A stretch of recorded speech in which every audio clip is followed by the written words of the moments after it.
অভাগীর ভাইফোঁটা। বলছি কিছু টাকা দেবে, ভাইফোঁটা করতে যাব। ভাইফোঁটা করার কোনো প্রয়োজন নেই, আর অত বাড়তি খরচা আমি করতে পারবো না। যত সব ন্যাকামো। হে ভগবান। হ্যালো। এই দিদি, তুই আমাকে ভাইফোঁটা করতে আসবি না? না রে ভাই, আমার শরীরটা ভালো নেই, তাই যেতে পারবো না। তুই আমাকে ক্ষমা করে দিস ভাই। ঠিক আছে, আমি বুঝতে পেরেছি তুই কেন আসবি না। তোকে আসতে হবে না রে দিদি, আমাকে ভাইফোঁটা করতে হবে না। হে ঠাকুর, জানি না আমি কি অপরাধ করেছি। তোমার চৌকাটে আজ আমি ফোঁটা দিচ্ছি, আমার ভাইটাকে তুমি ভালো রেখো। ভাইয়ের কপালে দিলাম ফোঁটা, জমের দুয়ারে পড়লো কাঁটা।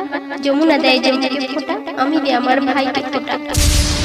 দিদি, মা, দিদি আমাকে ফোঁটা দিতে এসেছিল।